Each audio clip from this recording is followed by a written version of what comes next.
नमस्कार मित्रांनो, तुम्हा सर्वांचं माझ्या YouTube चॅनलवर पुन्हा एकदा खूप खूप आणि मनापासून स्वागत आहे। आजच्या व्हिडिओमध्ये आपण बघूया सॅलरी कल्पनेपलीकडे वाढणार, कर्मचाऱ्यांच्या खात्यात जमा होणार इतका वाढीव पगार, दिवाळीच्या आधी होणार मोठी घोषणा।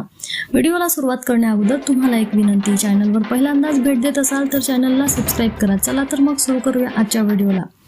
केंद्र सरकारच्या कर्मचाऱ्यांसाठी आणि पेन्शनधारकांसाठी लवकरच आनंदाची बातमी मिळू शकते। जुलै 2026 पासून लागू होणाऱ्या महागाई भत्त्याच्या वाढीबाबत आता उत्सुकता वाढली आहे।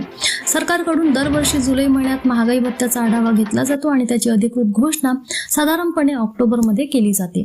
यावेळी महागाई भत्त्यात 3 ते 4% वाढ होण्याची शक्यता व्यक्त केली जात आहे। मात्र याबाबतचा अंतिम निर्णय केंद्र सरकारकडून अधिकृतपणे जाहीर झाल्यानंतरच स्पष्ट होईल। यापूर्वीच्या पुनरावलोकनात महागाई भत्त्यात केवळ 2% वाढ करण्यात आली होती, त्यामुळे तो 58% वरून 60% पोहोचला होता। महागाई भत्ता डीए म्हणजे काय? महागाईमुळे वाढलेल्या खर्चाचा भार कमी करण्यासाठी केंद्र सरकार आपल्या कर्मचाऱ्यांना मूळ पगाराव्यतिरिक्त महागाई भत्ता देते। हा भत्ता कर्मचाऱ्यांच्या बेसिक पगारावर ठराविक टक्केवारीने दिला जातो। महागाई भत्त्याचा दर 6 महिन्यांनी म्हणजेच वर्षातून 2दा बदलला जाऊ शकतो। त्यामुळे जानेवारी आणि जुलै या 2 कालावधीसाठी सरकार डीएचा आढावा घेते। पेन्शनधारकांना मिळतो महागाई भत्ता। ज्या प्रकारे कार्यरत कर्मचाऱ्यांना महागाई भत्ता दिला जातो त्याचप्रमाणे निवृत्त कर्मचाऱ्यांना महागाई राहत म्हणजेच डीआर दिली जाते। महागाई वाढल्याने पेन्शनधारकांच्या खर्चावर होणारा परिणाम कमी करण्यासाठी डीआर दिला जातो। त्यामुळे डीए मध्ये वाढ झाली की डीआर मध्येही त्याच प्रमाणात वाढ केली जाते। फक्त हातात येणारा पगारच नाही तर संपूर्ण वेतन रचनेवर परिणाम। महागाई भत्ता वाढल्याचा फायदा केवळ मासिक पगारापुरता मर्यादित राहत नाही।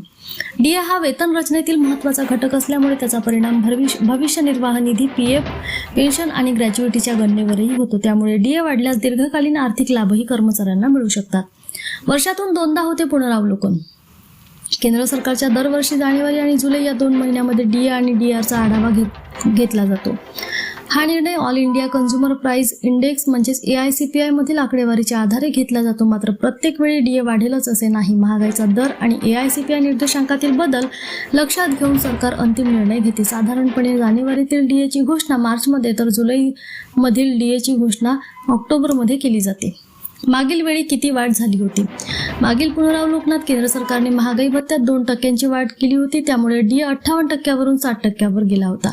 या निर्णयाचा लाभ सुमारे 58 लाख केंद्रीय कर्मचारी आणि 65 लाख पेन्शनधारकांना झाला होता। यावेळी AICPIच्या आकडेवारीनुसार 3 ते 4% वाढ होण्याची शक्यता वर्तवली जात आहे। विविध राज्यांमधील स्थिती। काही राज्यातील सरकारने आधीच आपल्या कर्मचाऱ्यांना महागाई भत्त्यात वाढ केली। आसाम, अरुणाचल प्रदेश, तामिळनाडू, ओडिशा आणि उत्तर प्रदेश यांनी डीए 60% वाढवला। पश्चिम बंगाल सरकारने ऑक्टोबरपासून डीए वाढवून तो 38% नेला आहे।